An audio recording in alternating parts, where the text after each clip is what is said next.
Hey college football fans, welcome back to another episode of Walk It Off with Chappy. I'm back after a much appreciated week of family vacation. Here to talk college football once again because it never leaves the brain, never leaves the heart, coursing through my veins. We sit here 12 days away from week 0 kickoff, August 27th.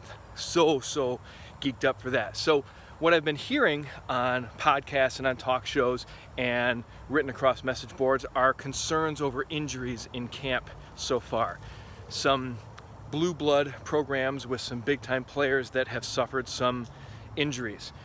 Most notably, we hear Xavier Thomas, defensive end from Clemson. Now, Clemson fans and Clemson haters who are thinking that maybe this is the toppling of the Tigers, think of the depth that they've got there. I mean, you've got KJ Henry and you've got Miles Murphy, who some are projecting to be the top 2 DNs anyway. Then behind them, outside of Xavier Thomas, you've got guys like Jeremiah Masol and Cade Denhoff. So, and I know that they go even deeper than that. So not overly worried about that Clemson front, that Clemson defense. I think they'll be just fine, but still hoping for a quick recovery for Xavier Thomas because he's somebody that I'm projecting to be an all-ACC pick, one of my favorite defensive players to watch anywhere in the country. Then you go to the University of Texas and Isaiah Nayor, highly touted transfer from Wyoming, big-bodied receiver from the state of Texas, put up big numbers in the Mountain West, projected to put up even bigger production, not necessarily bigger numbers, but bigger production because of the bigger stage out in Austin. He gets injured, likely gone for the season.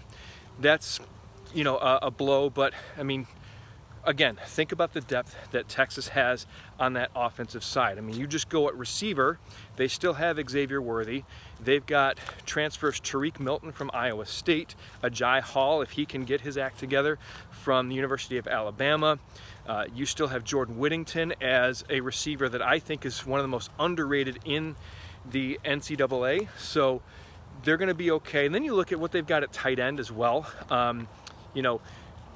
Jatavion Sanders, who was a top recruit, not just at his position, but really on the offensive side coming out a couple of years ago. There was also Gunnar Helm, I think, is their backup tight end. There's Jaleel Billingsley, who transfers over from Alabama, kind of following Sark. So I think on the outside and at receiver, they've got the weapons, they've got the goods. There's freshman Brennan Thompson, who had a pretty impressive spring camp. And again, if these guys can stay healthy and continue to progress and adapt to that Sarkisian system, that Sarkisian offense, we know he's a great play caller.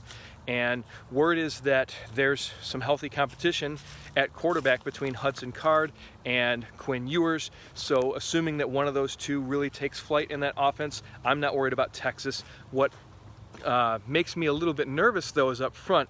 Junior Angelo, projected starting guard. He was a starter last couple of years.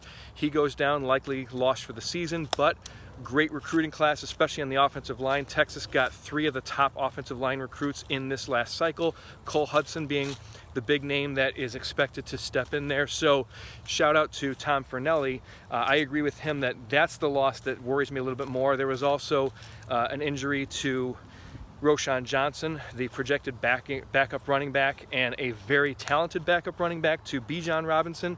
But again, they've got Keelan Robinson from transfer from Alabama as really their number 3 guy on that depth chart. And let's also remember Jaden Blue, who reclassified, and essentially, I know he didn't play his senior year, but it's because he wanted to kind of save his legs and save his health and his status for the University of Texas. So assuming that he's been hitting the weights and assuming that he's been physically getting his body ready and he stays mentally sharp, I think that running back room is still going to be pretty damn good. So if they can get that offensive line up front going and gelling, I think they'll be just fine. And then the last one I want to touch on is one that means a lot to me, Sam Hartman at Wake Forest. Now, he is a difference maker. He is really the face of that program.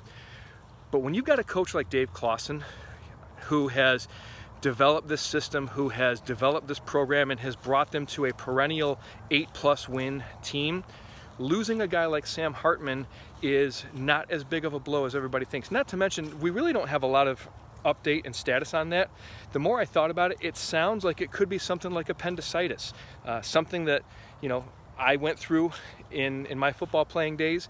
And again, I'm not making this about me, but with the doctors and the training staff that they have there, Dave Clawson at least gave us optimism that Sam Hartman could and should return before the end of the season. It's just a matter of, you know, at what point do you press that button and say, okay, now we need Sam to go back in there. We know he's an outstanding leader, so Michael Kern steps in as the quarterback, presumably, or they've got Mitch Griffiths, who's their number 3 guy.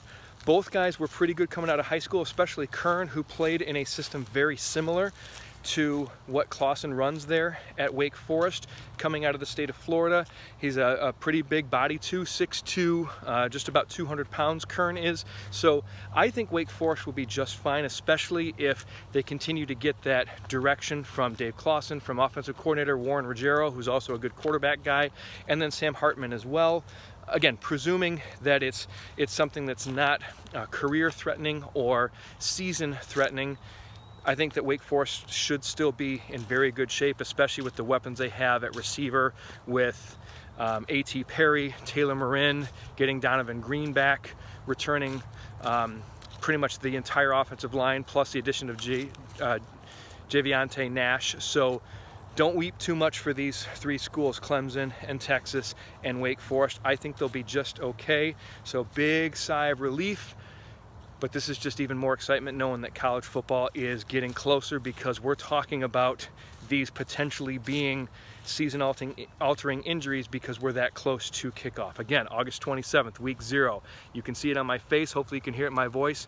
I'm jacked. I'm ready to go. This is Chappy, and this is what I know.